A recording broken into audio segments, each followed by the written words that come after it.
Básicamente, puse una foto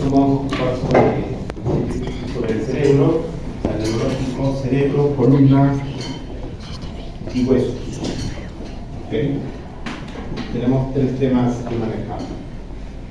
En general, este reporte es relativamente sencillo si se estudia porque las imágenes son grandes, sobre todo en la parte práctica. ¿Ya? En general, como en todo, vamos a ver la patología frecuente. La patología frecuente es lo que vamos a ver. Vamos a ver un poquito de resonancia magnética en el cerebro, que es como serie de columna, un foco. ¿Okay? Y, como siempre, saber la parte básica de la anatomía, como todos los capítulos, tiene que saber la parte básica. Vamos a empezar entonces este tema. ¿Okay?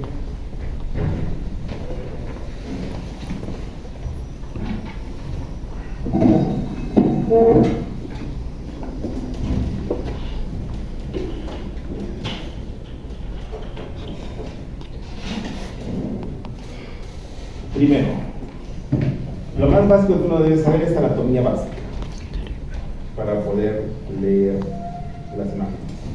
Y las imágenes para el día de hoy se aproximan muchísimo a esta imagen del Necker. Ya. Uno puede diferenciar, por ejemplo, claramente acá lo que es la espina del cerebro, ¿no? Esto, por ejemplo, y esto que se llama cuerpo calloso. El cuerpo calloso. Entonces, eso está a nuestro alcance para el día de hoy con una cantidad enorme. Entonces, lo único que tengo que hacer es la anatomía básica para leerla. Es muy importante recordar que el parénquima cerebral está recubierto por meninges. ¿Okay? Entonces, las meninges tienen una vía madre, aracnoides y vía madre. ¿Okay? Entonces, la patología que está dentro de este parénquima cerebral se llama patología intraaxial, masas intraaxiales, lesiones intraaxiales. Y extraaxial son las lesiones que están por fuera del parénquima. Ejemplo, un hematoma epidural que está solamente acá por encima de la dura epidímica encima, ¿no? Sería una lesión extraaxial. Un hematoma subdural sería igual, una lesión extraaxial. En cambio, si hay una hemorragia dentro del parénquima cerebral, es una lesión intraaxial. ¿Ya? Y en imágenes, lo primero que tengo que saber es dónde está la lesión, en qué compartimento. ¿Qué exámenes tengo para el día de hoy para manejar patología del cráneo y del encéfalo?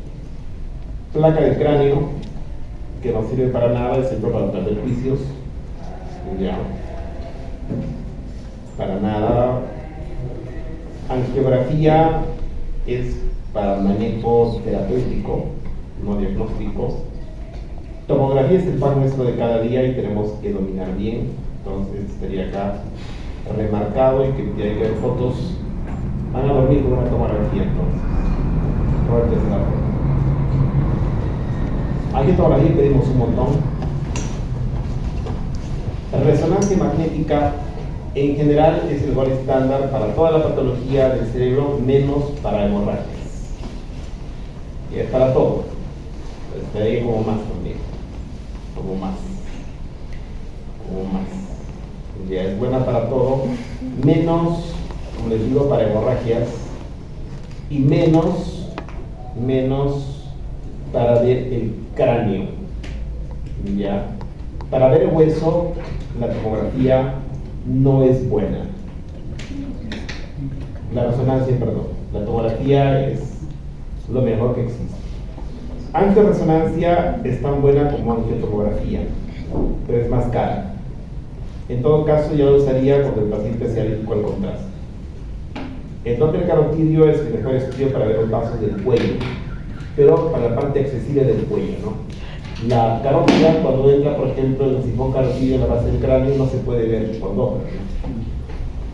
En los neonatos, la ecografía transfrontalar es muy buena para ver tanto el parénquima cerebral como el parte extraaxial. Es muy buena. Entonces, Algunas cosas que tenemos que conocer para poder ver un poco de resonancia magnética es conocer lo que son las secuencias T1, T2 y fly. ¿De acuerdo?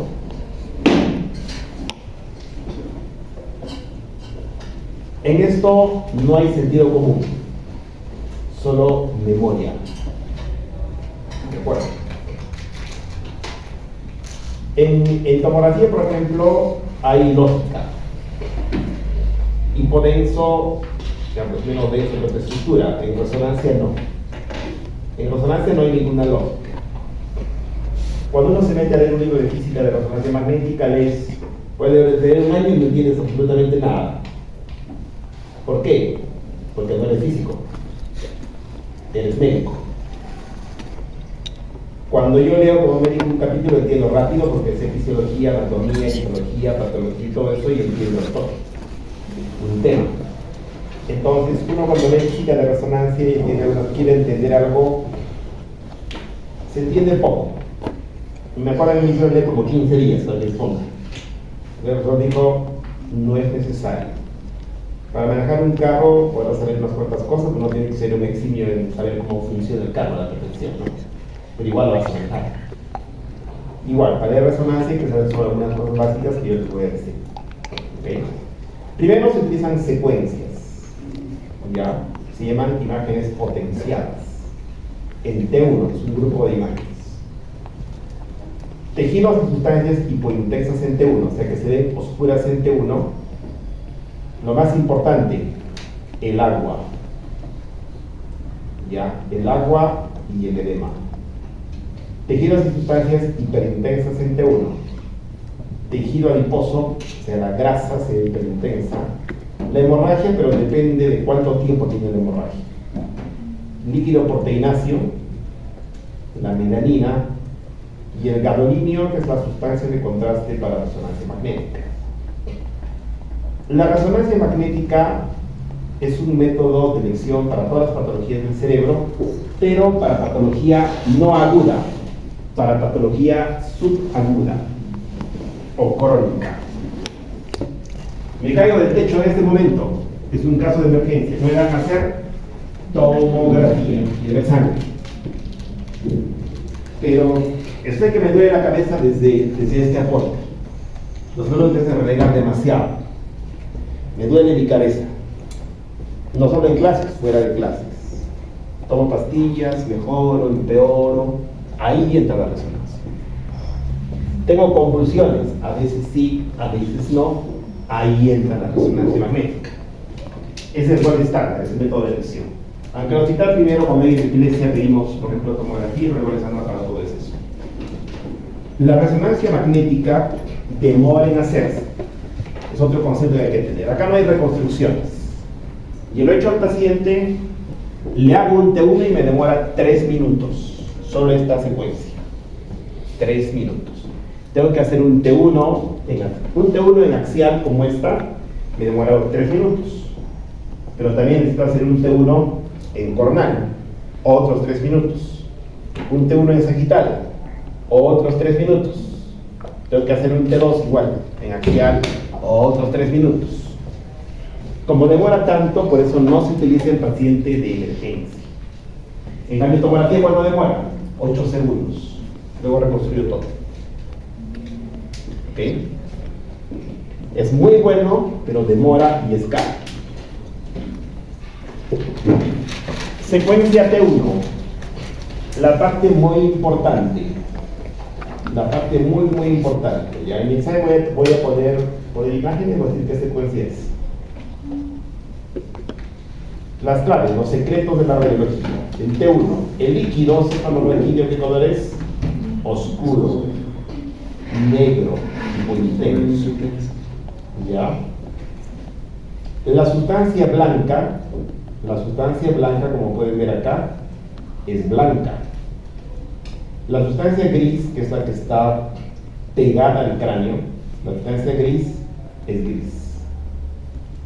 Como que hay digamos, el T1 es un método anatómico, ¿no? Lo blanco, la sustancia gris, y el líquido es aquí de oscuro. ¿Ya? Este es un hematoma. En este caso se ve blanco en T1, pero depende que la tiene el hematoma. Ahora vamos a ver desde fuera. La grasa, que es esta de acá del tejido adiposo, es hiperintensa, blanca.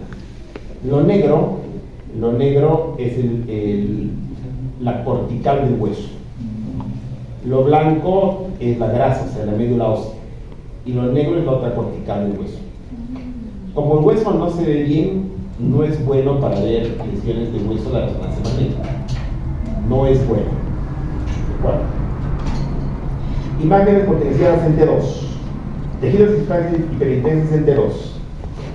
Líquido cefalorraquídeo, tejido adiposo, hemorragia. Igual, varía en función del tipo de hemorragia. La hemorragia se puede ver de diferentes colores en resonancia magnética según los tiempos.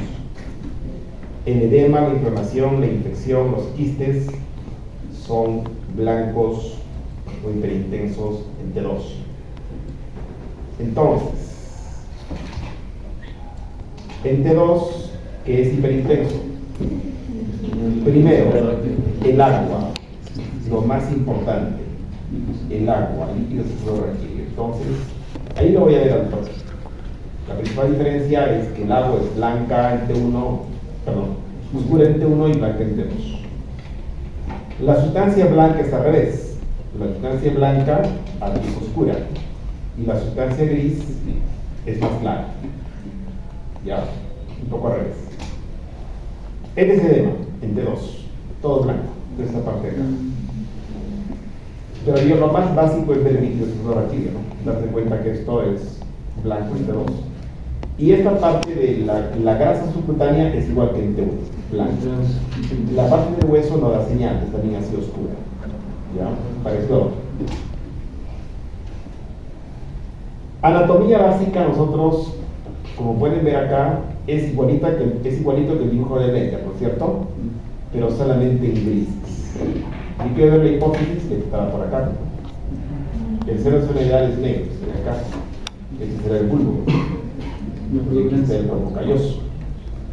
Y listo. Entonces, como pueden ver, la anatomía se ve a la perfección en la resonancia magnética.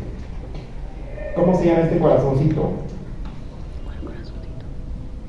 Mi delgado. Todo esto, toda esta imagen acá, todo esto. No hay ningún ventrículo, ¿no? Porque si fuera así, sería de dos.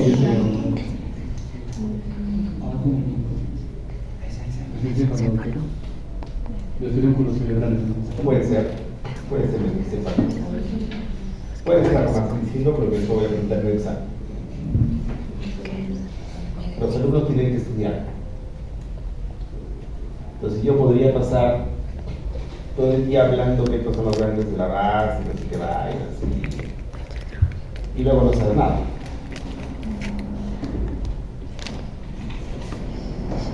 En anatomía yo no voy a hablar, pero siempre me gusta preguntar, tanto en abdomen como en esta parte de neuro y huesos, me gusta preguntar un poquito. Pero no cosas finas, ¿no? Sino cosas grandes. Las tres secuencias que hacemos en el cerebro son estas. El T1, donde la sustancia blanca es blanca y el líquido cefalorraquídeo es oscuro. El T2, donde el líquido es blanco y la sustancia blanca es oscura. El FLAIR se llama inversión-recuperación de fluidos atenuados, en inglés. El FLAIR es un T2. Si lo comparo, la parte anterior del cuerpo calloso es igualita que esta parte anterior del cuerpo calloso porque es sustancia blanca, o sea, es oscuro. ¿Ya? Pero los fluidos que se mueven, como el líquido cefalorraquídeo, desaparecen. O sea, el equipo está preparado en esta secuencia para todo lo que es agua libre, o sea, agua en movimiento, desaparecer. Y yo lo veo negro, ¿no? Acá tengo un surco cerebral con líquido blanco. ¿De acá qué color está? Negro. Lo suprimo. Eso es para diferenciar patologías. Yo cuando estudio una lesión, tengo que ver estas tres secuencias como mínimo. Aparte hay otras secuencias en el cerebro. Tenemos difusión, obligatorio, que en todos los protocolos tenemos difusión. Tenemos perfusión en casos especiales. Luego tenemos espectro, que es para ver diferentes cosas en el cerebro, pero no usamos de rutina. De rutina tenemos T1, T2, FLAIR y difusión. 4 cosas. Ya, cada uno toma su tiempo en hacer, demora y nosotros tenemos que finalmente definir el diagnóstico. Ya. La angioresonancia. La diferencia con angiotomografía es que no usamos contraste. ¿El contraste qué cosa es? El movimiento de la sangre. La sangre se mueve y me dibuja todo este árbol vascular arterial del cuello y del cerebro. ¿Okay? Bien, placa de cráneo dicho, ¿para qué sirve? Para nada, solamente para perder juicios. ¿Ya? Obviamente, cuando no había tomografía se pedía para ver fracturas, cosas, ¿no? Pero ahora como me interesa ver el encéfalo, si tengo fractura de cráneo, tiene esta hundida, pero no sirve para nada. Entonces, ¿ya? Anteriormente hemos dicho para diagnósticos, o para tratamiento ahora se hace, previo tratamiento, no de rutina. Lo que hacemos un montón es tomografía y tenemos que saber cómo leer esa tomografía. ¿Ya? Es muy importante que veamos la línea media. Cuando uno ve tomografía tiene que ver la línea media. La línea media está al centro o no está al centro. Las dos mitades del cerebro son más o menos parecidas o no. Sí. Son más o menos parecidas. O sea, son casi parecidas. Ya. Son casi parecidas. En anatomía. Pero en función son completamente diferentes, ¿no? Son completamente diferentes. ¿No es cierto? El hemisferio derecho es ¿para qué? Para cosas lógicas, ¿no? Para hacer matemáticas. Y para pintar, ¿cuál es? El izquierdo, ¿no es cierto? Entonces los médicos van a utilizar ambas cosas, ambas partes de su cerebro, porque el médico también hace un poco de arte, ¿no? En todas las especialidades hay una parte artística y una parte más de conocimiento puro, ¿no es cierto? Y por teoría, digamos, en una operación X, vamos a ver que se ese paso 1, paso 2, paso 3, paso 4, pero luego es un arte el ejecutarlo. Entonces, las dos partes del cerebro de los médicos están siempre trabajando. ¿Ya? Sus funciones son completamente diferentes. ¿Ah? Pero la radiología es para ver qué cosa, anatomía, ¿no? No es para ver función, es para ver anatomía. En los ventrículos circula cefalorraquídeo, se produce líquido en los ventrículos y ¿dónde se reabsorbe? Tienen que leer la circulación de líquido cefalorraquídeo para entender, ¿ya? Cómo se produce, cómo se absorbe, dónde se produce, y dónde se reabsorbe y cómo se mueve. ¿Okay? Las cisternas también contienen líquido cefalorraquídeo. El parénquima cerebral obviamente es todo lo que está ahí, ¿no? Es donde están, qué sé yo. ¿Cómo se llaman las principales células del cerebro? Las neuronas, ¿no? Pero ellas están apoyadas en qué cosa? Neuroglias. En neuroglias, están en astrocitos, células secundarias, en varios tipos de células. O sea, todo eso está metido ahí. ¿Bien? Y todo eso se puede enfermar. ¿De acuerdo? Los surcos. En los surcos solamente ¿qué cosa hay? Líquido cefalorraquídeo. Los senos, bueno, son una maxilar frontal. Hueso, esta ventana es de parénquima. Y el tejido blando obviamente es el cuero cabelludo, ¿no? Que también hay que ver todo. En línea media, ¿qué cosa tengo? Primero la pineal, que calcifica, que está acá. La pineal calcifica. En línea media, ¿qué tengo? La hoz del cerebro, que también calcifica, el centro. ¿Ya? Y tengo la vena de Galeno, que puede estar permeable o no. Son cosas de línea media. La línea media tiene que estar al centro. Siempre y cuando la tomografía esté más o menos centrada, ¿no? Si la cabeza está toda chueca, no debe estar al centro, ¿no? No puede ser posición, eso hay que analizar bien. Acá está el sistema ventricular. Las partes clave en ver. ¿Esto qué cosa es? El cerebelo. Entonces, ¿esto qué cosa será? El cuarto ventrículo. El cuarto ventrículo. Luego acá tengo el tercer ventrículo. Y los ventrículos laterales y la conducta del líquido. Y el líquido está en movimiento, no está estático. Ya está moviendo. Tanto por tomografía como por resonancia yo puedo ver todo eso. ¿Okay? Bien, las cisternas. Importante, la cisterna supracelular. Que le llaman también estrella de David. ¿Ya? La cisterna ambiens, que le llaman también cuadrigémina o sonrisa. La cisterna prepontina, que está por delante del puente, obviamente, que es esta.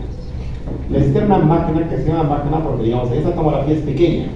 En algunos casos es así. ¿Ya? Por eso se llama magna, está grande.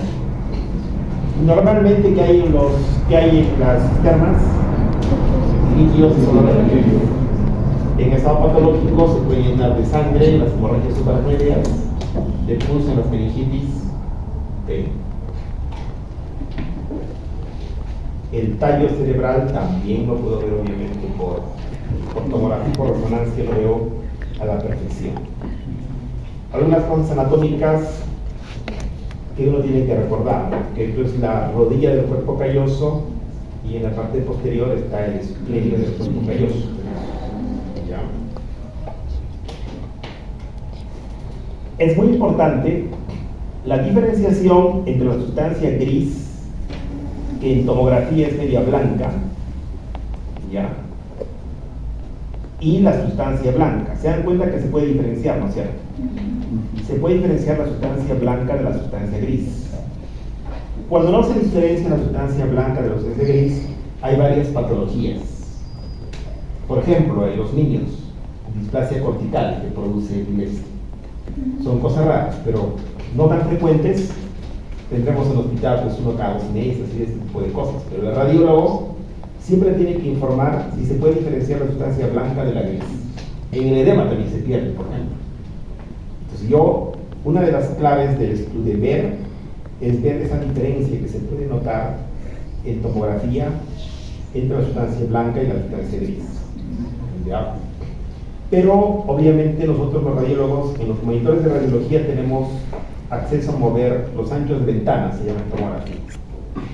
O sea, uno mueve algunos parámetros en la pantalla y tú puedes ver de diferente manera, digamos, los estudios. Lo que no hay de repente en las salas de lecturas que ven los médicos tratantes. Por eso hay lesiones que los radiólogos van a decir, por ejemplo, un infarto X, y los tratantes no lo van a ver. Porque su equipo es estándar, como este, por ejemplo. Digamos, acá yo no puedo variar mucho, probablemente el brillo podría variar un poco, solamente el brillo en la computadora, ¿no es cierto? Pero más que el brillo no tengo. No tengo. En cambio, yo en los equipos de radiología tengo varias cosas para mover ahí. Y puedo hacer diagnósticos. Por eso es diferente lo que ve el tratante de lo que ve el radiólogo. Eso es muy importante. ¿De acuerdo? ¿Ok? Es algo así, el radiólogo está fumado, ¿no? Está viendo cosas que no existen. No es eso, no es que sea un genio tampoco. Simplemente que los equipos los que ven los radiólogos cuestan $12,000. ¿Por qué? Porque lo van a ver, como he dicho, los papis de la medicina. En cambio, la plebe, ¿en qué lee? En computadoras de cuánto, de 700. ¿Cuánto cuesta ese monitor? 500 soles. ¿Por qué? Porque lo va a ver alguien que no está preparado para, no da la talla para ver eso. Es como un corredor de agua, que le va a dar un bocho. No, por cierto. A un corredor de agua le doy un Toyota Celica. Ya, no le voy a dar un bocho. Entonces, por eso que en el hospital van a decir, los radiólogos están locos. Han visto más allá del evidente. No, solamente están usando equipos caros. ¿Ok? Pero no solamente hay que tener el equipo caro, hay que saber usar. Y el saber usar implica tiempo y estudio. ¿Ya? Y para cada cosa es como un corredor de autos, como digo. Un corredor de autos y agarra un buen carro, algo así es el tema. Entonces, por eso que por ahí, cuando vayan a un hospital, el profesor les ha visto barbaridad y no veo nada acá, no veo lo que ha dicho. Vayan a la radiología y les va a mostrar. Le toman foto y luego les muestran al médico tratante. ¿De acuerdo? Y ya. Y cuando sean tratantes, vengan a la radiología para que les mostremos dónde está la cosa. ¿Ok? Es como en tu celular, ¿no? Cuando cambias el brillo, lo es todo paco ahí, luego le pones el brillo y se ve como diferente, ¿no? Pero eso solo es brillo. Imagínense otros cambios que uno puede hacer ahí en uno de los.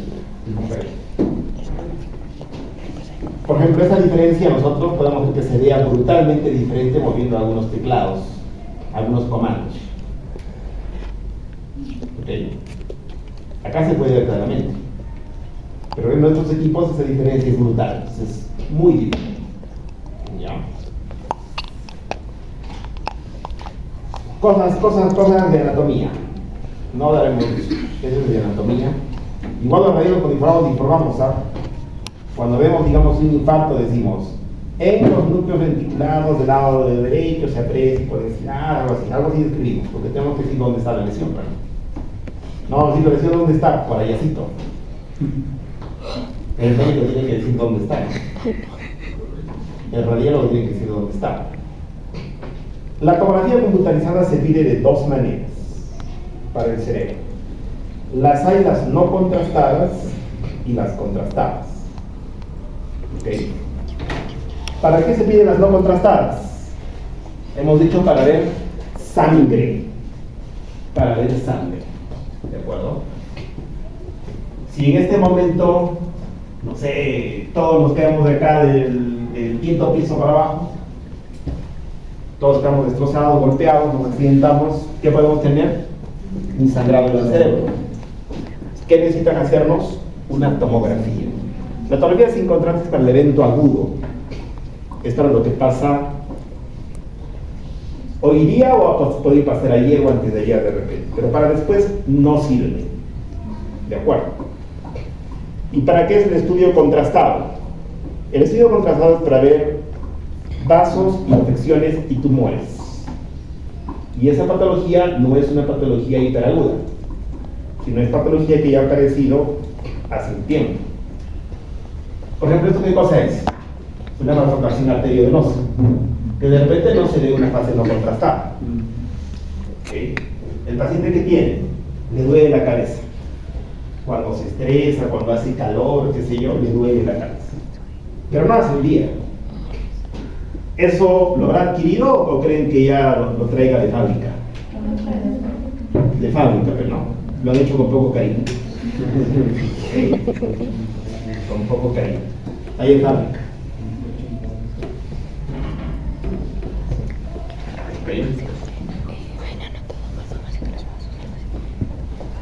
Miren esa foto, ¿eh?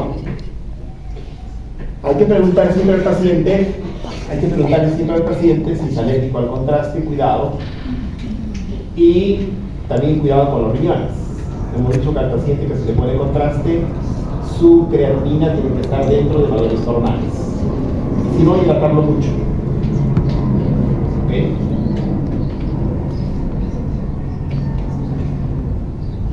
¿Cuáles son las ventanas que tenemos? Recuerden que en abdomen tenemos ventana de abdomen y ventana de huesos. En cerebro igual, tenemos ventana de cerebro y ventana de hueso. Si yo quiero ver patología del cerebro, del espacio extraaxial o intraaxial, utilizo esta ventana, que es la ventana de parénquima. ¿Y esta qué ventana es? Ventana de hueso. Sirve para ver fracturas. Y también tenemos reconstrucciones óseas en 3D que los vamos a traer en la práctica. Ahora, ¿en cuánto tiempo se adquiere esto dicho? Solamente en 8 segundos. O sea, el paciente más demora en subirse a la camilla que en bajarse. Pero recuerden que varios de estos pacientes no suben solos a la camilla. ¿No es cierto? Hemos dicho que la sin contraste se pide para el paciente que ha perdido el conocimiento en este rato. Cuando tengo un ictus, ¿qué pasa? Yo en este momento estoy haciendo mi clase agarrando esto y de pronto pierdo fuerza en mi brazo y voy a soltar eso, ¿no es cierto? Perdí fuerza en mi brazo, de repente pierdo y otra mi pierna y voy a quedar tirado en el piso, ¿no es cierto? O de repente voy a perder la capacidad de entender lo que me dicen. Yo tengo varios alumnos acá tequeados, no entienden algunos de mis órdenes, el rasgo está en 15. Entonces el pacientito van a tener que cargarlo y meterlo ahí al tomógrafo. Lo que viene como conclusionado hay que sedarlos, obviamente, pero el examen no dura mucho. Y en el examen solo se hace esto nomás, por eso demora 8 segundos. Luego ya es trabajo del monitor.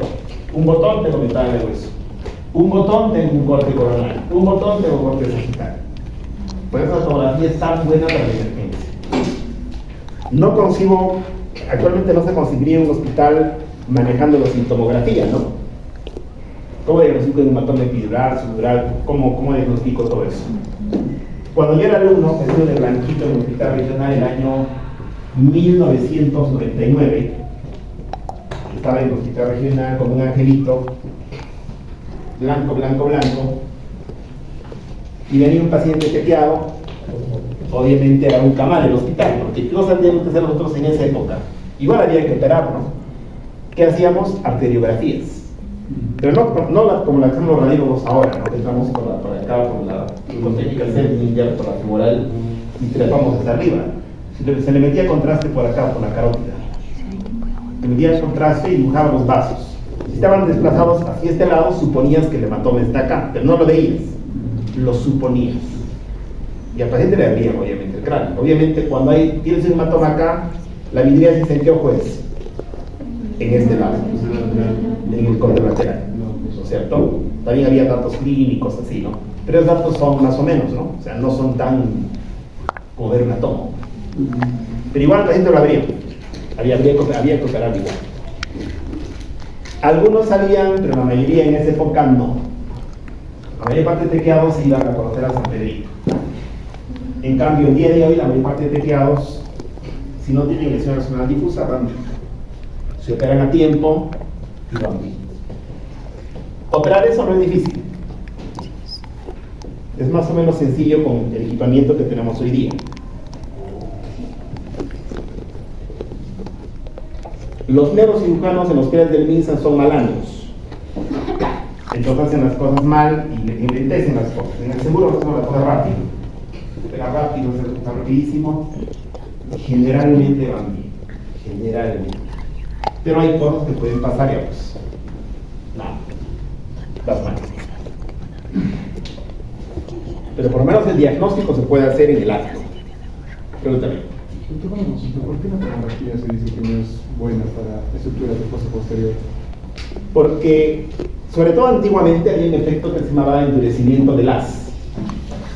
¿Qué hacía? Que esta parte del cerebro, tú no la podías ver bien. ¿Qué se llama esto? ¿Qué se llama todo esto de acá? El tallo cerebral. ¿Una de ellas o no? Y esto tomografía todavía, digamos, de hace 10 años, la que tenemos ahora. Antes los equipos se llamaban tomografía axial computada. ¿Qué se hacía? Yo cortaba la primera fila de alumnos. ¡Pum! Un corte. El equipo demoraba un tiempito. Se pasaba a este lado. Cortaba el segundo grupo de alumnos. Pero este espacio se quedaba sin estudiar. Sin estudiar. Y una tomografía de cerebro, cuando yo era alumno, incluso en 2002, y estoy reciente en pláticas, nos demoraba por lo menos 2 minutos. 2 minutos, ¿ah? Una tomografía de cerebros. Entonces, no podíamos hacer reconstrucciones 3D, no podíamos hacer estas cosas. Solo podíamos ver esto nomás. Como los cortes eran tan separados uno de otro, tú no podías armar esta imagen. No podíamos armar esto. Tenías que armarlo ¿dónde? En tu CPU, en tu cabeza. Pero ahora no. Obviamente tu cabeza te podía engañar. Ahora no. Ahora los equipos antes eran de 2 líneas, ¿no? Sí, eran de una sola línea, luego se empezaron los duales. Ahora los equipos del seguro son de 128 líneas. El regional tiene uno de 256 líneas, o sea, eso trabaja a una velocidad brutal hacia eso. Por eso ahora los equipos de tomografía que pueden hacer coronarias. El peor enemigo de la tomografía, ¿cuál es? El movimiento. Imagínate, el corazón está latiendo. Pero ¿qué hacemos? Se bradicardiza al paciente. Los equipos son tan rápidos que ese pequeño espacio lo pueden hacer pues, en 1 o 2 segundos. Entonces bradicardizan al paciente y logran hacer una imagen preciosa de las coronarias. No se hubiera podido hacer eso hace 10 años, por ejemplo. El día de hoy sí. Y hoy sí podemos ver la fosa posterior. Así como lo están viendo, pero sí tenemos una imagen un poquito peor que esta, obviamente. ¿No? La resonancia es mucho mejor, obviamente, para ver la fosa posterior. Pero igual, nosotros en general sí podemos afirmar o negar que hay una lesión fosa posterior, sí podemos por tomografía. Al día de hoy sí. Antes no. Es correcto esa observación. Bien. Calcificaciones normales en el cerebro. Eso tienen que saber qué es normal, ¿cierto? Calcificación de la pineal es normal. Calcificación de los plexos coroideos es normal. Pero depende de la edad también, ¿no? Son mayores. En bebés no tienen calcificado nada. Es normal la calcificación de la hoz del cerebro. Es normal la calcificación de los ganglios de la base. Ya. Entonces, lo blanco en tomografía puede ser o calcio o sangre. Obviamente el calcio es mucho más denso. Nosotros medimos en unidades cáncer. Ya. Entonces, esas son calcificaciones fisiológicas que, como dice acá, muestran incidencia. Cuanto más es el paciente, más calcificado está. Y también, si me parece una calcificación, digamos, no ahí, sino más bien acá, es una calcificación patológica. Podría ser, por ejemplo, un cisticerco que se ha calcificado. ¿Ya? Y eso podría ser un foco epileptógeno. Pero estas son calcificaciones fisiológicas, no patológicas. Los alumnos deben saber a la perfección cuáles son las calcificaciones fisiológicas. Bien. Esa diapositiva todo lo tienen que saber porque son las preguntas que uno tiene que hacerse cuando lee una resonancia, una tomografía de cerebro. A ver, mi delegado, tomen su foto y luego léanme esa diapositiva. Lectura rápida de la tomografía en urgencias. Está centrada la línea media del cerebro. Tiene la misma apariencia ambas mitades del cerebro. Se puede ver las sonrisas y el pentágono o estrella de David. Se encuentra en la línea media el cuarto ventrículo y con apariencia más o menos simétrica. Son grandes los ventrículos laterales con los surcos borrados. Perfecto. Bien, entonces cada pregunta va a enfocar algo, ¿no? Por ejemplo, cuando hay hematoma subdural o hematoma epidural, la línea media se va a desplazar a un lado o al otro lado, ¿no es cierto? Tiene esa apariencia porque obviamente quiere buscar si hay algo de un lado o del otro, ¿no? Así como cuando pido placas comparativas de las manos, quiero comparar. Quiero ver también las cisternas, por eso la pregunta 3 me pregunta eso. Y luego quiere ver también si los ventrículos están en su sitio. Y en la última pregunta quiere ver si hay hidrocefalia o no, ¿no? Por eso dice, ¿son grandes los ventrículos laterales? Si son grandes, ¿qué hay? Hidrocefalia. Si los surcos están borrados, ¿qué hay? Edema cerebral. Por eso es en placa de urgencia, ¿no? Entonces, vamos a ver la toma. Hazme la primera pregunta. Mi delegado, primera pregunta. Léeme la primera pregunta. La línea media está centrada. Entonces acá tengo mi línea media y yo diría, acá vamos a ver. La hoz del cerebro es la línea media, ¿no es cierto? Acá se ve la hoz. Entonces sí está al centro de la línea media. Está al centro. Listo. Respuesta correcta. Pregunta 2. ¿Tiene lo que será ambas mitades iguales? ¿Eso dice la pregunta? ¿Tiene la misma apariencia del cerebro? Si yo empiezo a comparar todo este lado con este lado, lo veo más o menos parecido, ¿no? Por ejemplo, estas cosas son los valles ilianos, los valles ilianos. Los dos están simétricos entonces. Va bien. Siguiente pregunta. ¿Se puede ver las sonrisas y el pentágono o estrella de David? La estrella de Bering es la cisterna cuadrigémina, que es esta de acá. Se ve bien. Y la sonrisa es la cisterna Minos, que es esta de acá. También se ve bien la sonrisa. Acá está la sonrisa también. Se ve bien. ¿Ya? Tercera pregunta, o cuarta pregunta. ¿Se encuentra en la línea media el cuarto ventrículo y con apariencia más o menos simétrica? ¿Qué es el número 4? Cuarto ventrículo. Perfecto.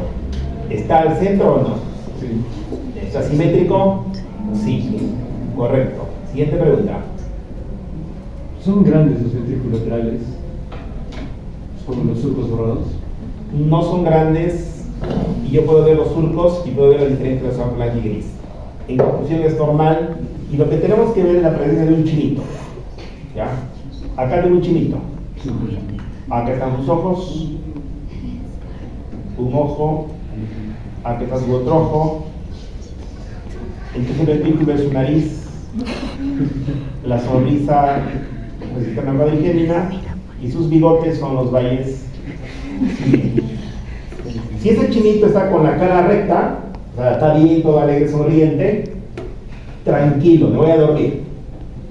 Pero ¿qué tal si ese chinito está con la cara chueca? Está con pared facial. Su cara ha sido para un lado. ¿Qué significa? Si su cara ha sido para este lado, ¿vendrá dónde está? A este lado. A este lado. ¿Ok? Entonces, si vemos las 5 preguntas y las tengo en mi cabeza, lo probable es que no cometa errores. ¿Ok?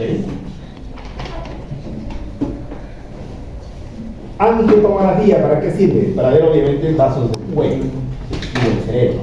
Acá, por ejemplo, tengo una estenosis de la carótida común. Los alumnos tienen que conocer lo que es, ¿cómo se llama este dibujito famoso? El polígono de Gibbs. Porque de repente me sale, se me ocurre preguntar un aneurisma aquí. Tendré que saber desde la central media.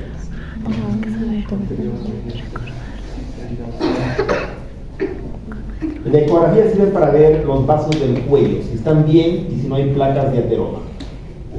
Miren estas placas que hay acá. ¿Esto por qué cosa es? Son acumulaciones de colesterol, ¿no es cierto? Placas de colesterol, ateromas de colesterol.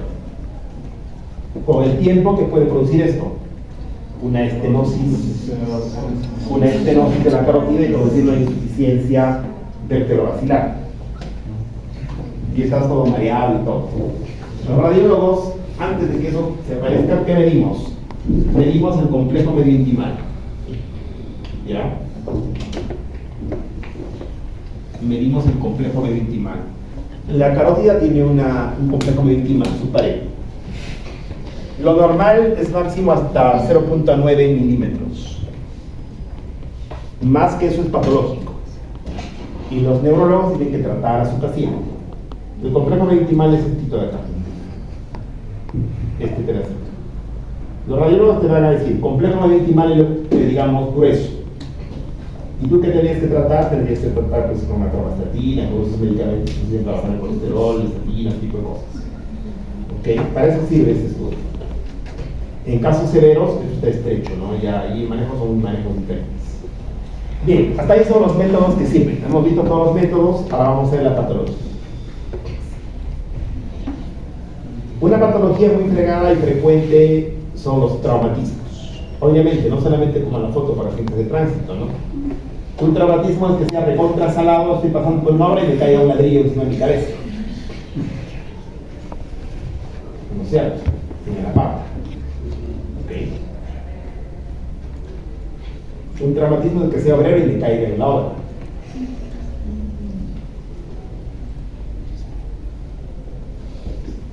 Cualquier cosa puede pasar. Un traumatismo es que me meta a una huelga por loco porque quería que me pase algo y por ahí una bala me pasa el cráneo, ¿no es cierto? Cuando yo era alumno en la USAC, el año 90, todos los días había huelgas, todos los días. O sea, yo el primer año no he hecho ni una clase, he variado. Estaba estudiando inglés, estaba dedicaba a la pinche vida. Tenía niños sabáticos. Yo había ingresado el año 90. ¿Ok? Por diligencia. O sea, primero de primeros. Pero el primer año me la pasé ahí, que se llama variando todo el año sabático. Para suerte, Fujimori entró el presidente ese año. Y el ejército entró a la universidad en el año 91. Entonces, si sales a la calle, estás gritando, tirando piedras, te meten un perdigonazo en el ojo o algo, ¿cómo voy a hacer medicina? ¿Qué voy a ganar? ¿Va a cambiar el país? Todo está igual. Habría solo uno que tiraba piedras, que no sé, no, creo que era el código antes, no me dio loco, un medio fumado. Pero los normales, que éramos la mayoría, nos las pasamos obviamente, si alguien quiere decir cosas buenas en vez de estar ahí. Sabíamos que tarde o temprano las clases iban a empezar. Y empezaron en el 91 con fuerza, no parar hasta que acabamos cada uno. Suerte. Pero de esa época obviamente hay un montón que están con el ojo pachado, ahí con un dedo, etc. ¿no? Violencia callejera.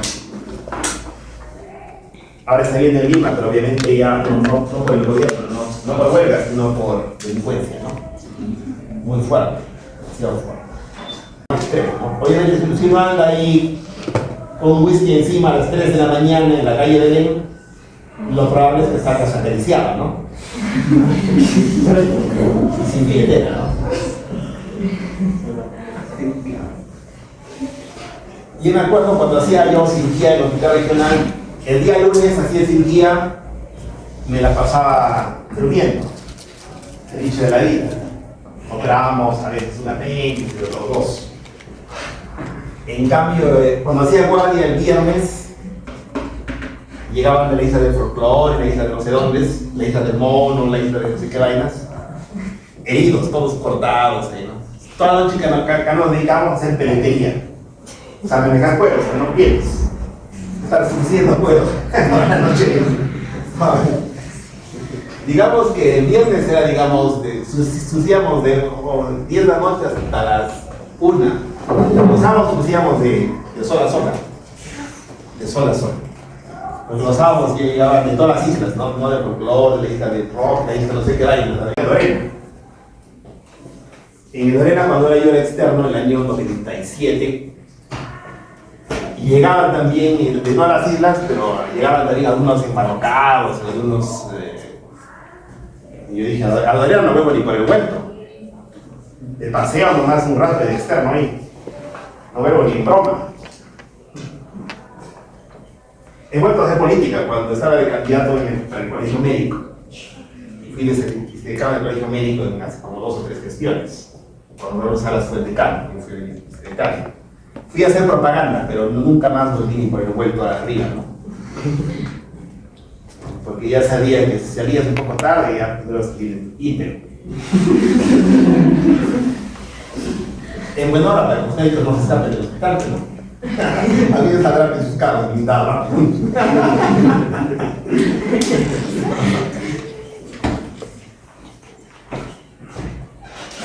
Aparte también que en esa época me acuerdo cuando era yo estaba de externo,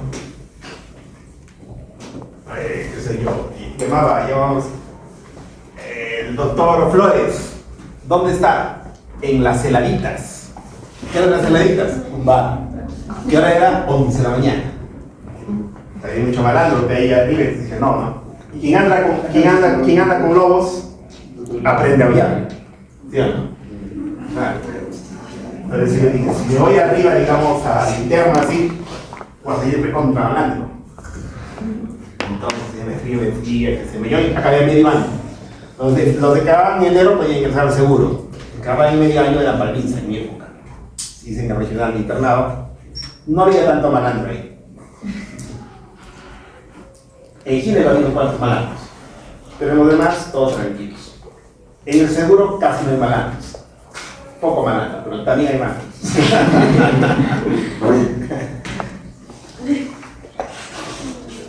Doctor, mi nota, ¿dónde nos vemos? Igual les van a decir, no sé, en el segurito. Por ahí, cerca ahí.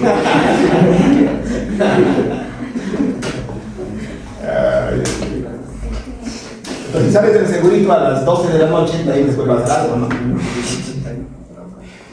Claro. ¿De qué hablo?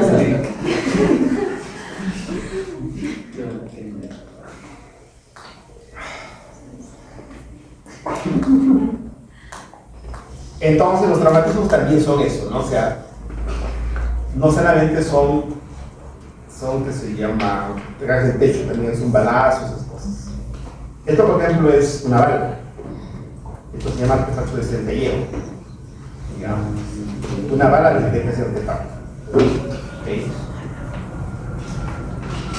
Cuando un paciente llega a la emergencia golpeado, que se golpea el cráneo, ¿qué tienen que hacerle? Una escala de Glasgow. Apertura ocular, respuesta verbal, respuesta motor. Y doloroso. Si tiene 15, lo observan 6 horas y luego lo mandan a su casa. ¿De acuerdo? Si el Glasgow no baja. Si el Glasgow baja, basta que el Glasgow baje a 14. Si un paciente ya acordaba 14, al toque le piden tomografía. ¿Ya? Al toque se le pide todo. Y las lesiones podrían estar ¿dónde? En el espacio extraxial, o sea, encima de la dura. ¿No es cierto? Podría haber un hematoma epidural por acá, podría haber un subdural que está por debajo de la dura, una hemorragia subaracnoidea o una hemorragia intraparenquima. O sea, puede haber lesiones extraxiales o intraxiales, que vamos a ver en este momento. Primera lesión, el famoso hematoma epidural. ¿Qué forma tiene? Biconvexa. Este hematoma se produce muy rápido. Una fractura de cráneo como esta te rompe generalmente una arteria como la meningia media, en el 70% de casos. Esto se hincha a toda velocidad, te comprime el cerebro, te puede herniar el cerebro y te puede matar, si es que no te opera rápido. Entonces, ¿qué tengo que informar yo? ¿Cuánto mide esto de acá? Y 2, pues tengo que ver la línea media, si está desplazado o no desplazado. ¿Ya? Los hematomas subdurales, más bien, son más lentos. ¿Y qué forma tienen? De platanito o de media luna. La sangre se chorrea desde acá arriba hasta acá abajo porque está por debajo de las suturas, por debajo de la dura. Puede ser agudo como en este caso, puede ser crónico como en este caso, o puede ser crónico reagudizado como en este caso. ¿De acuerdo? Son de baja presión, son de crecimiento lento, no cruzan la línea media y tienen alta mortalidad. ¿Por qué? Porque, como se dice, ¿no? Perro que ladra no muerde. O sea, este ladra poco, pero te puede matar, digamos, silenciosamente. ¿Podría estar alguien en mi clase en este momento con un hematoma subdural? Sí. Chiquito. Está sangrando. Como las extorsiones, ¿no? Gota a gota. Los gota a gota, ¿cierto? Si me cortan una vena, ¿cómo chorrea mi sangre? Lento. Entonces, el sangrado del hematoma subdural es sangrado venoso, gota a gota. Si me cortan una arteria acá, ¿cómo sale la sangre? Puedo agarrar acá y como el hombre araña le chisgueteo a todos lados. Les aseguro, ¿eh? Si me cortan esta arteria va a llegar por lo menos hasta los últimos alumnos. Entonces, rapidito, sangro, y como estoy tanto que llego, te quedo al hospital doblado así, me van a atender, me van a operar. En cambio, si estoy con un subdural, yo puedo estar haciendo clases en este momento. Cuando esta clase a veces me preocupo, pienso que algún alumno está con un subdural, lo pondré así, ¿no? Medios bloqueados, ¿no? Y de repente están con un subdural. Era gracioso porque había una residente de medicina intensiva Vino a arrojar a rayos X y era recontra habilidosa. Trole. Luego estaba rotando medicina y me llevaron a ver un paciente de medicina para que yo vea las imágenes. Veo las imágenes y la medicina interna me dice: mira a nuestra residente de medicina intensiva. Entonces, estaba así y se había dormido. Era una persona hábil. Era como si yo llegara tarde a clases y me lleva tarde a pasar horas conmigo. Yo. No es normal que yo llegue tarde. Y no es normal que esa alumna, esa residente, se haya dormido, digamos, apoyada en la computadora donde estaban los guardias. Y me preguntan, y se ríen ellos. Y les digo: ¿qué hacen riendo? Si hay que hacerle tomografía, toque. Hay que hacerle tomo. ¿Qué hacen pensando los internistas? La tomografía rápido. Y le encontramos este de también. Así era el hematoma, pero era un crónico, un cross. Y luego lo operaron. Y luego se reían, ¿no? Bueno, para UCI, con medio cerebro suficiente, pero no se requiere tanto cerebro. Por eso era destacada, digamos, en UCI, y estaba mal. Se reían ellos de eso, ¿no? Pero bueno, ahora está obviamente la contrarié y el contratone, pero tuvo esto justamente y pudo morir. Por ejemplo, si ella vivía sola en su casa, digamos que era una estudiante que vivía sola, porque digamos no era de Cusco, vivía solitita en su cuarto, y de noche pues se le complicaba un poquito y se dormía profundamente, y él iba al hospital, y hubieran buscado luego 5 días ya con la policía, ya porque el cuarto olía mal. Y estos se mueren por eso, se mueren en su casa. O de repente todavía están ahí y se emborrachan encima, se duerme ya para siempre. Por eso que eso se muere.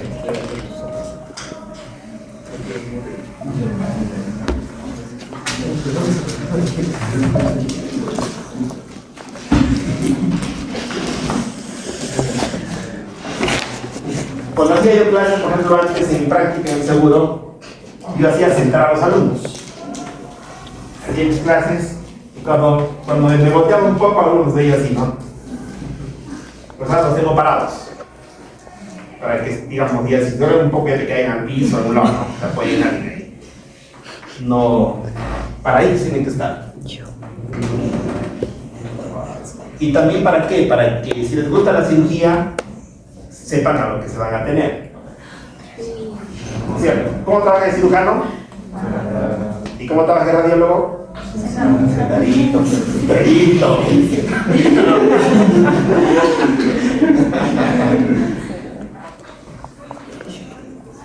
Claro que algunos pasan su cuy también parados. O sea, algunos médicos nos gusta tomar su cuy paraditos. Pasan paraditos. Ahora, cuando hacemos intervencionismo también estamos paraditos. Pero eso es poco, la mayor parte del tiempo estamos sentaditos. Pensando, alucinando ahí, digamos, sobre las imágenes, ¿no? Pero no solamente los radiólogos trabajan parados. Por ejemplo, los dermatólogos viendo granos, ¿cómo trabajan? También sentaditos, ¿no? Pero también se paran, digamos, para ver ahí que se llama granos, que se llama ¿cierto? Los que trabajan recontra sentados, ¿quiénes son? Los psiquiatras. No se paran para nada. Porque el psiquiatra, tú te sientas acá y tienes que escuchar y tienes que preguntar todo. Señora, ¿y su mamá lloraba también como usted cuando sacaba malas notas? Sí, doctor.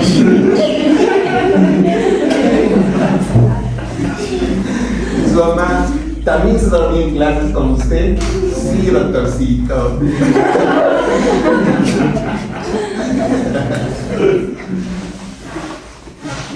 Ah, es de familia, entonces. ¿Cómo corregimos eso? Sí. El psiquiatra siempre a cada cosa una receta. Sertralina, clonazepam, para empezar. Si no, mirtazapina, topiramato, quetiapina. Y los psiquiatras no hacen diagnósticos, sino más bien manejan síndromes. Síndromes. ¿Ya? O sea, ellos calculan lo que tienes tú y te empiezan a dar algunos medicamentos más o menos para que funciones en la vida. ¿Ok? Funciones en la vida. Antiguamente la psiquiatría era, digamos, una carrera, digamos, también encerrada y robos, etc., ¿no? Ahora no tanto. Medicado puedes estar muy bien. ¿Qué porcentaje de la población del mundo está medicada por psiquiatras? 20%. 20% en países subdesarrollados. En desarrollados, 30 a 40%. O sea, de mi clase, por lo menos, esta parte sería medicada. Yo, día más medicados he visto en este lado. He visto más que están medios trombones. Hay una loca. Sí. Aquí estoy. Aquí estoy. Pero la medicación es buena y te ayuda a salir Así de con mi eventos difíciles. ¿No es cierto?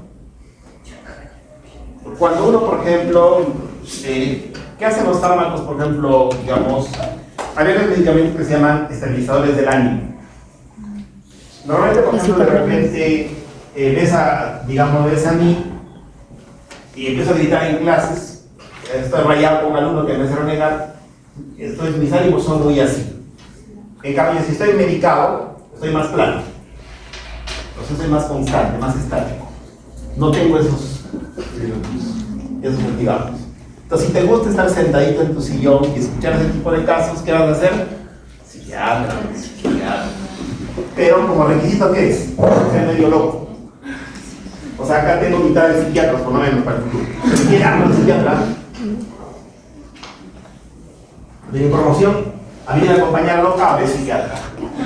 Claro, en contra bien, porque es familia con pacientes. Era más loca que una cabra cuando era alumna. Ahora está brillando como psiquiatra porque está llegando justamente a la manta, llegado ella. De vez en cuando José Tronaldo le llama. Amiga, ¿verdad? ¿Cómo es? Ya, Maripodio, ¿cómo estás? ¿Qué ha pasado? Ya andas cosas. Ahora que me encante con algo, que no, todavía no sé papatillas, ¿sabes qué me recomiendo? Ya, por alguna cosa.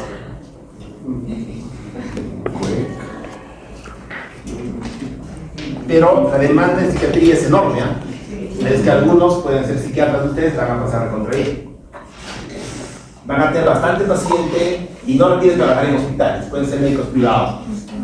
Van a tener un montón de pacientes, empezando por quién? Por sus colegas. Sus colegas y los hijos de sus colegas. Les van a enfermar bastante y van a requerir psiquiatras. ¿Okay? Y se la pasan frescos nomás, escuchando cosas, razonando y suponiendo. Nos vamos divirtiendo en clases, ¿o no? Nos vamos divirtiendo. No sé cuánto tiempo tenemos. 48 minutos. Tenemos 48 minutos.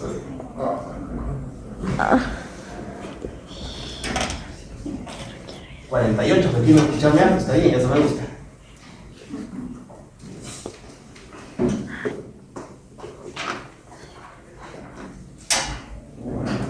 Tienen que proyectarse, imaginarse eso, ¿no? ¿Cómo lo voy a hacer? ¿Cómo me veo yo en 10 años? Ustedes saben ese posible, ¿no? O sea, van a acabar en 4 años si es que estudian, si es que Dios quiere y si sus papás pagan la mensualidad. En 4 años. Luego van a ser internos, van a ser serums, van a empezar a ganar su platita, luego van a ser residentes. Entonces tienen que verse cómo se ven en ese tiempo. Tienen que empezar a soñar un poquito. Soñar es bueno, porque lo más importante en la vida, ¿qué cosa es? Tener un camino. ¿Cierto? Cuando uno descubre su camino, algo que lo llama, vas a llegar rápido. Cuando no sabes a dónde vas, ¿qué camino vas a recorrer? Estás perdido en el mundo. cierto? Y los humanos obviamente tienen una parte mental, digamos, en el estudio, una parte espiritual, diferentes partes, ¿no es cierto? Somos complejos los humanos. Todo tiene que estar estable para que puedan ir caminando hacia su meta. Okay. Obviamente, por ahora solo tienen que estudiar medicina en general.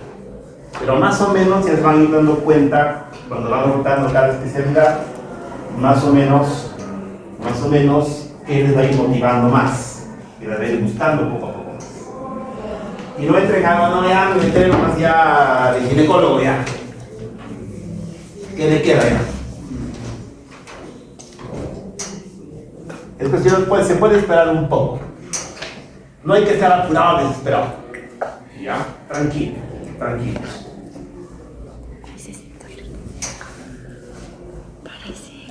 ¿Cuántos años de servicio militar necesitas en Israel? Todo el mundo. 3 años. Los varones. 3 años de servicio militar obligatorio, seas cojo, seas manco, todo servicio militar. ¿Mujeres cuánto tiempo? 3. 2 años y medio. En el ejército. Todo el mundo. ¿Eso es pérdida de tiempo? No. Igual, o sea, si un semestre avanzas más o menos, no va a ser en tu vida, digamos, grandes cosas. O sea, no consideren que han perdido su tiempo. ¿Ya? ¿Que han perdido su tiempo? No. Por algo será. O sea, no piensen que están desesperados y ya no tengo que acabar como sea en 3 años. Pueden pasar cosas. Pero es como un avión. Mi destino es ir de Cusco a Lima. Pero hay problemas en alguna parte del viaje. ¿Qué va a hacer el piloto? Va a desviar el avión, pero luego ¿qué va a hacer? Va a corregir su camino y va a llegar nuevamente ¿dónde? A Lima. Igual, su objetivo por ahora es Eméritos. Su camino se puede desviar por algún motivo. Por ejemplo, por la Juana. Por culpa de la Juana desvié mi camino. Quiero estar todo el día la viendo. Todos los días de medio me van a hacer. Entonces estoy en Coyhaique, ¿no es cierto? Como Saya está cerca, todos los días comiendo chicharrón con una cervecita diario. ¿Eso te va a durar cuánto tiempo? 6 meses, 1 año, será. 1 año de idiotez. Pero lo has disfrutado tampoco, ¿no? Se enamoran. Pero luego de eso dicen, no, ya te estudiaremos juntitos. Que no sigue estudiando. Otra vez empezamos en el buen camino, seguimos avanzando y llegamos a la mitad. Pero no es que por eso seamos malos, digamos, perdido la fiesta, no. Ya. Yo tengo colegas que han podido acabar 1 año antes que yo, o 2 años después que yo, pero no son más ni 2 personas que yo, son iguales. Son médicos brillantes. ¿De acuerdo? Mi promoción, por ejemplo, algunos que eran recontra vagos, ahora son recontra brillantes como médicos. ¿Ok? Entonces, igual, han estado perdidos en el camino, haciendo tontería y media, pero luego se han llegado de haberse enderezado otra vez. Y han podido seguir avanzando. ¿Por qué? Porque seguro tenían sus metas claras. Pero eso que te permite, tener un cerebro entero, enterito. Si el cerebro es sordo, hay que cuidarlo. Hay que cuidar el cerebro. ¿Ya? Y cuando les llega un paciente por eso del cerebro, no pueden perder tiempo ustedes. Si hay un hematoma subdural, háganlo operar rápido. En sus manos está. A veces los médicos dicen, ya están cansados, no quieren operar, no hay que entrar. Hay que entrar a operar. En las manos del interno están muchas cosas. Doctor, esta señora tiene 20 hijos. Va a quedar, va a morir. Si no operamos, se va a morir. Va a haber 20 huevos. Hay que entrar ahorita. Y tengan todo listo. Ya todo el paciente con su riesgo quirúrgico, todo listo para que lo operen. Van a salvar el cerebro, van a salvar bastantes vidas. ¿De acuerdo? Y ustedes tienen que decir las cosas claras. No, tengo un dato. Tremendo edema cerebral. Esto se llama edema subfacial. Miren cómo el ventrículo se ha metido para este lado. Este es la voz del cerebro. Y todo esto para dónde se ha metido, para este lado. Todito se ha metido para acá. Si esto no retiramos, el paciente se va a morir porque el cerebro se ha herniado. Tienen que operarlo sí o sí. Miren este dibujito. Una pregunta para su examen, un limón. ¿Qué se llama? Hematoma epidural. Un platanito que se llama subdural. Este es por sangrado arterial y se asocia a fractura. Este es por sangrado venoso, se asocia a ruptura de venas, a golpe y contragolpe. No necesariamente el paciente podía haber no necesariamente es traumatizado, podía no ser traumatizado. ¿Ya? ¿Esto qué se llama? Cuando la sangre está en los surcos cerebrales, está acá en la cisterna prepontina, está entre los lados del cerebro, se llama hemorragia subaracnoidea. ¿Ya? Hemorragia subaracnoidea se da generalmente por ruptura de aneurismas. ¿Por qué la sangre está aquí? Miren este esquema. Los vasos por donde recorren. Por debajo de la aracnoides y por encima de la vía madre. ¿No es cierto? Se llama hemorragia subaracnoidea. Se da porque se rompen obviamente los vasos.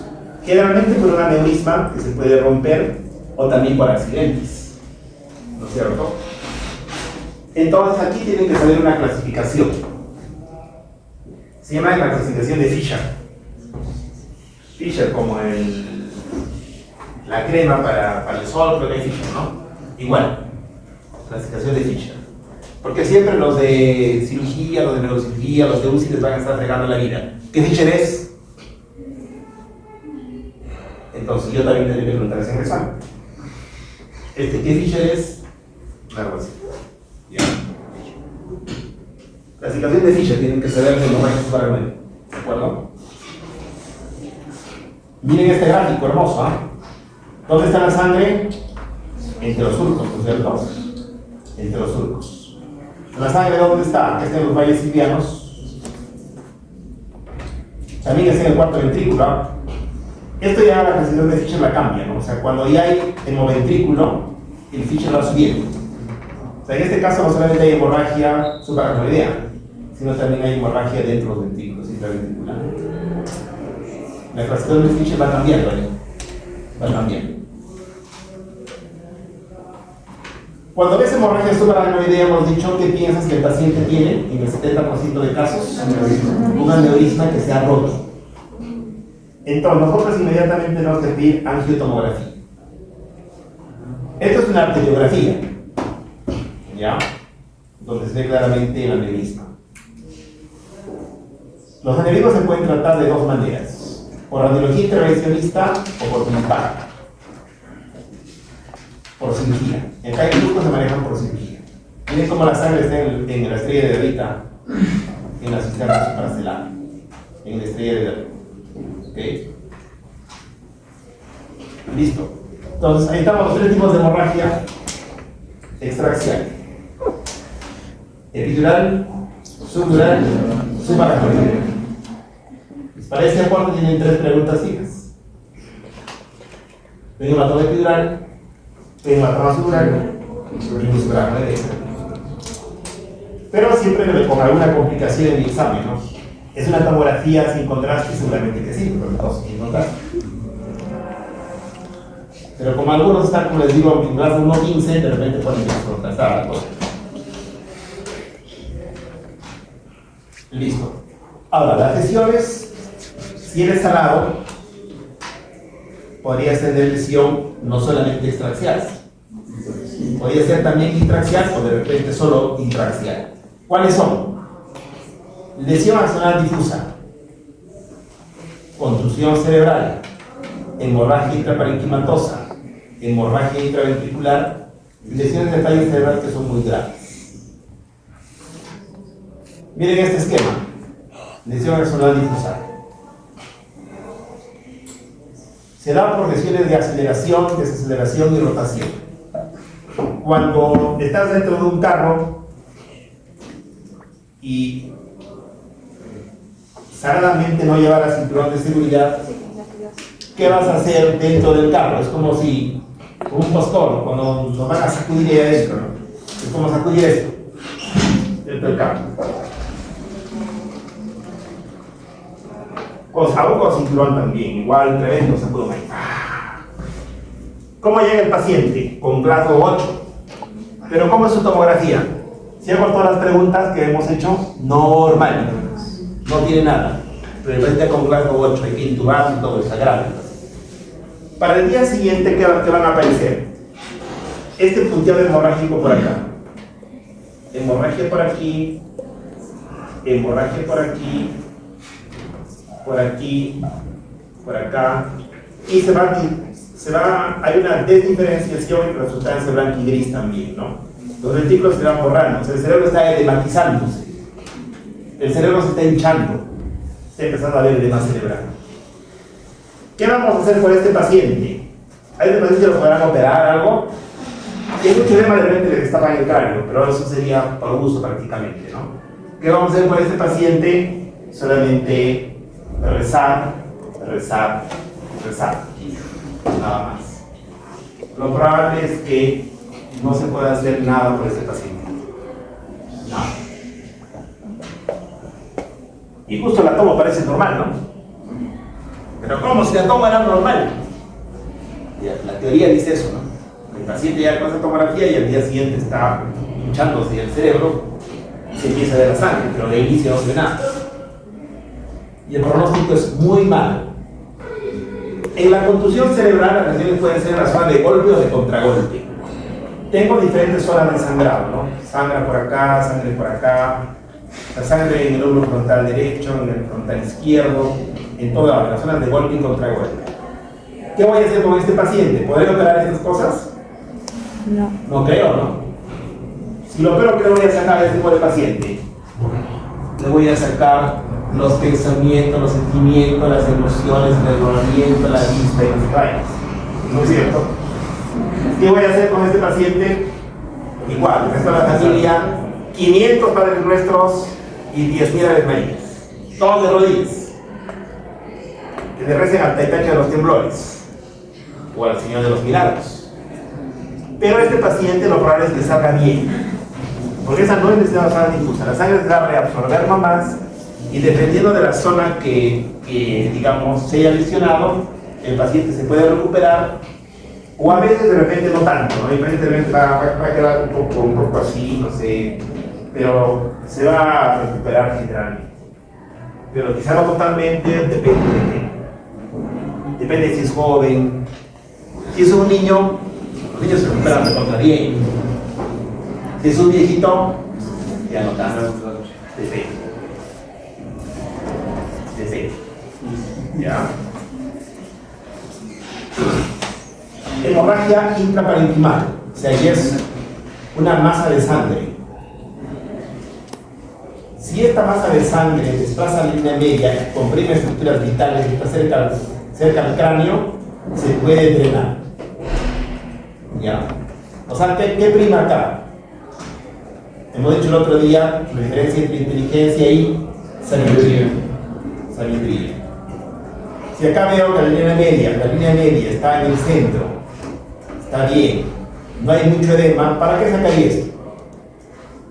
Pero si esta hemorragia fuera enorme y me estuviese desplazando toda esta línea media, ¿qué tendría que hacer? Quizá no pueda determinar el hematoma, que me sería tranca, pero lo que está matando al paciente no es el hematoma, sino es el efecto de masa. ¿Qué haría para que no haya efecto de masa? Imagínense que yo estoy con mi pantalón y ahí tengo mi pierna, mi pantalón no puede crecer, ¿no es cierto? Y mi pierna se me está hinchando. Se está hinchando. ¿Qué tendrán que hacer? Cortarme el pantalón. ¿No es cierto? Cortarme el pantalón. Solo es sentido común. Quizás en mi pierna hay sangre, pero sacar eso va a ser tranca porque hay arterias y todo. Sacar esto no creo, acá como digo hay pensamientos, sentimientos, emociones, mi corazoncito, mi voluntad, la capacidad de ver el futuro, la capacidad del pasado, la capacidad de ¿cierto? Todo lo que los humanos sabemos hacer. Eso le vamos a sacar al paciente. No. ¿Qué voy a hacer? Le destapo el cráneo. Le saco el cráneo de aquí a aquí hasta que la naturaleza solita desinflama. Obviamente va a meter manitol, va a meter diuréticos, todo eso, ¿no? La parte clínica. Y Dios mediante, como el cuerpo es sabio, se va recuperando y después todo este cráneo que le he sacado al paciente, que le meten en la barriga, luego le meten otra vez en la cabeza. Pero si no, también ahora hay obviamente materiales ya artificiales que tapan en la cabeza otra vez y luego tranquilo. Y de vez en cuando el paciente se luce, ¿no? Toca mi cabeza, entonces se toca. Está suavecito, ¿no? ¿Ok? Entonces, los que les guste el cerebro, ¿qué van a hacer? neurocirujanos. Los que les gusta ver cosas de neurología clínica serán neurólogos. O sea, no van a ver el cráneo abierto, pero van a ver la parte clínica de la neurología que les gusta. A los que les gusta ver esa parte. ¿Cierto?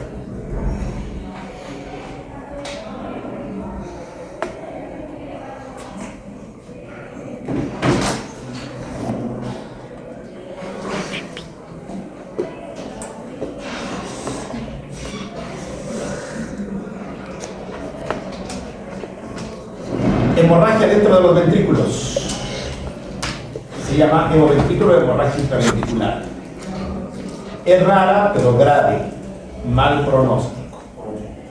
Se puede asociar a lesión axonal difusa, hemorragia celular no idea. ¿Qué tendría que hacer inmediatamente para sacar esta sangre? Poner acá un catéter de derivación ventricular. ¿No es cierto? Primero, si es que el paciente va bien, le ponen un catéter y solamente como una bolsa, ¿no? Para que drene ahí nomás la sangre. Y en otros casos, cuando ya el paciente va a ir bien y tiene un tipo de hidrocefalia, le ponen una derivación ventrículo peritoneal. Y ya para siempre. Pero este hay que sacarle mientras tanto, hacer un hueco ahí y sacar la sangre. Que drene la sangre.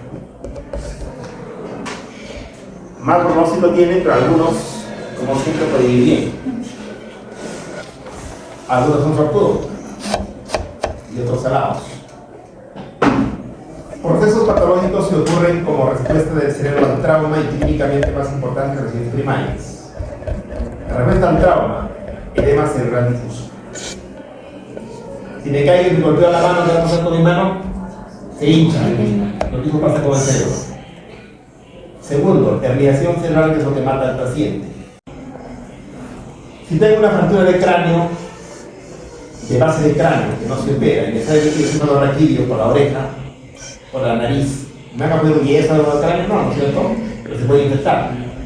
¿Qué tienen que hacer? Meterme antibióticos por toneladas. ¿Qué puede pasar entonces? Edema. Miren, aquí está normal. Pero toda esta parte, ¿cómo está en el? ¿Acá hay surcos? No hay surcos. ¿Se puede ver la diferencia blanca y gris? No se puede ver. Y el chinito se vuelve a la cuarta chinita, ¿no? Han desaparecido ya los ventrículos. Es un edema severo. Es un edema severo. Y el paciente que tiene signos de hipertensión endocraniana. Y es clásico, ¿no? ¿Qué cosa es eso? Cefalea, edema y vómitos. Cefalea será si el paciente ahí está lúcido. O sea, hay dos tipos de edema. El edema vasogénico y el edema citotóxico. El edema vasogénico es acumulación extracelular de líquido que compromete la sustancia blanca y se da en tumores y en infecciones. Y es cuando se pierde la permeabilidad de la barrera hematoencefálica.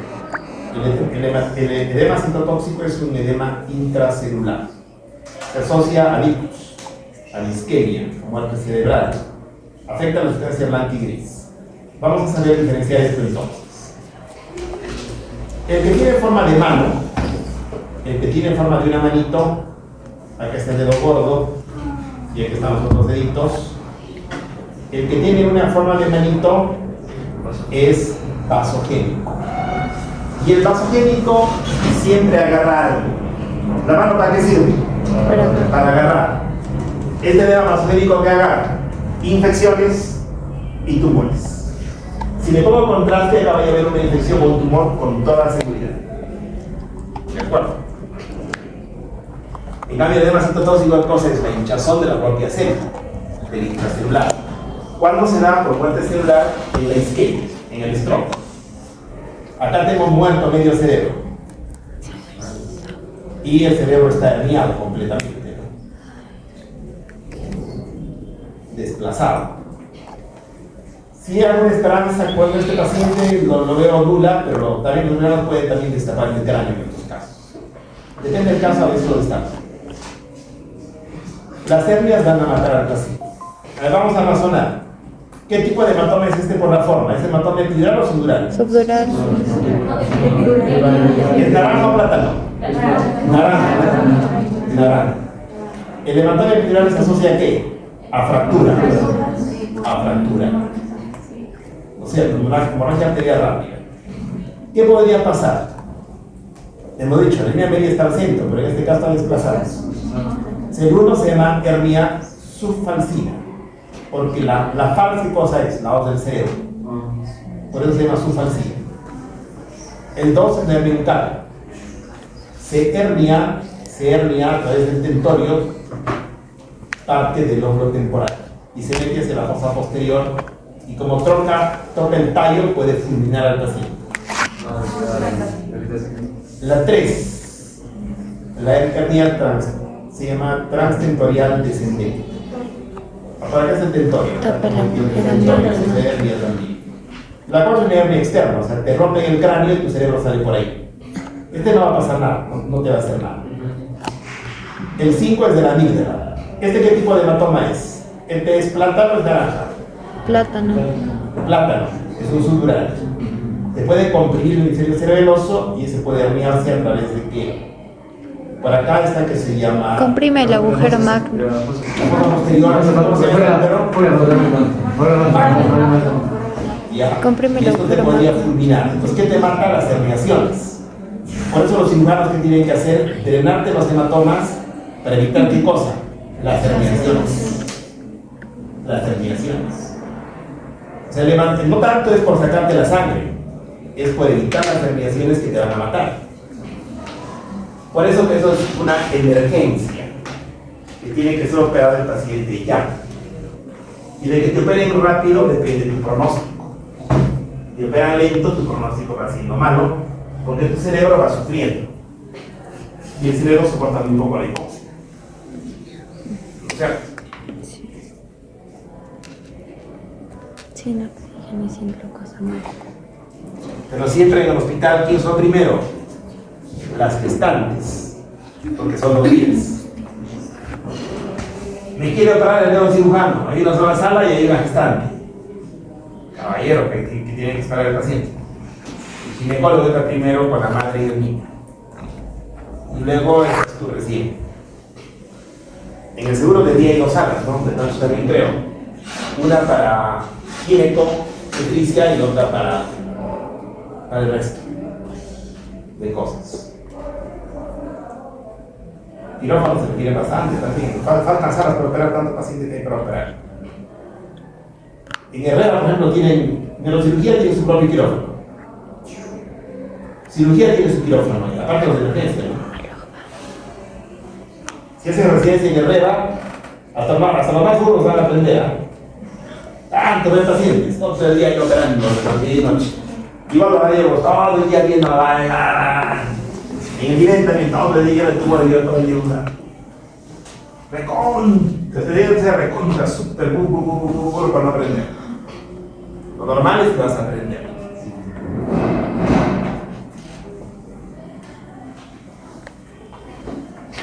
Porque tienes tu propio quirófano y no estás operando, peleando con nadie ahí para entrar. Todo el día están ahí haciendo operaciones. En radiología todo el día están haciendo cientos de imágenes. Se aprende un montón, en los hospitales grandes del seguro se aprende un montón y sobre todo hay tecnología y material. Hay materiales. De todo. Que hay que tener fuerza y voluntad. Ganas, físico. Y motivación. Físico, fuerza y motivación mental, ¿cierto? Y resistencia. Resistencia. ¿De dónde vienes? Del Cusco. Allá ahí son lentos, dicen, ¿no? Hay algunos fregados, ¿no? Van a querer hacer sentir mal. No, tú te impones como con conocimiento y trabajo. El residente de Cusco, qué bueno, buenazo, un capo. Un capo de capos.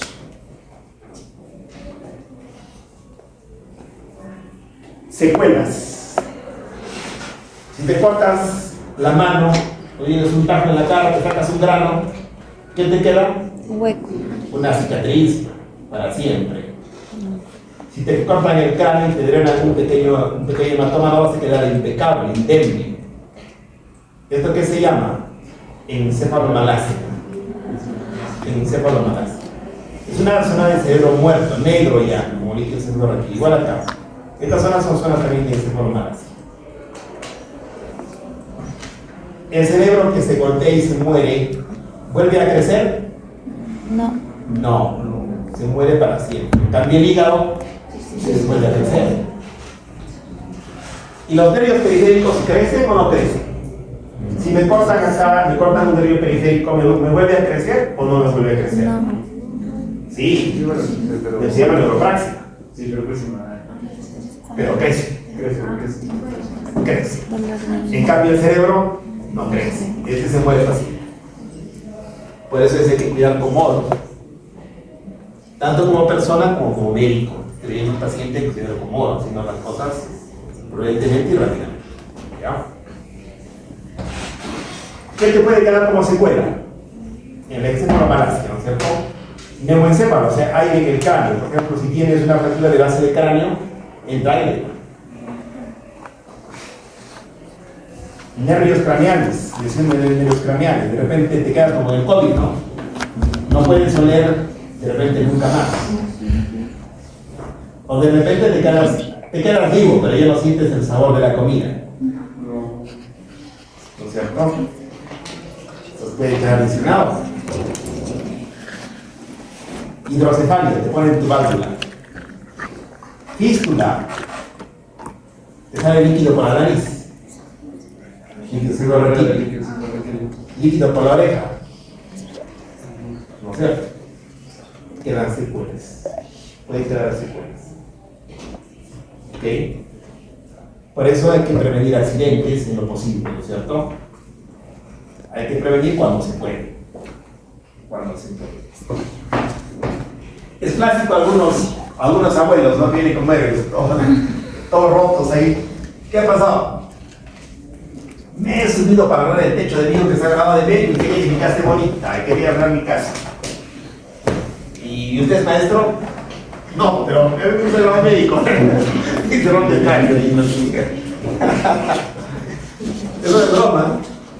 Justo ayer he atendido un señor, y eso que es maestro, pero ya mayorcito ya, que no debería subir, que trabaja con su hijo, que es maestro también.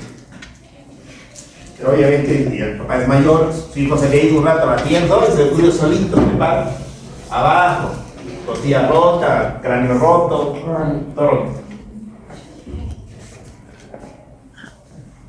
Si son médicos, hagan medicina, no arreglen su techo, nada, y que pueden salir, luego no se van a grabar. Que el maestro suba al techo. Lo clásico era antiguo, a todo el mundo lo trepaban al techo y haciendo tejas, y todo el mundo lo subía. Cuidado con las secuelas. Listo, estudien para el examen del día miércoles. Que tienen que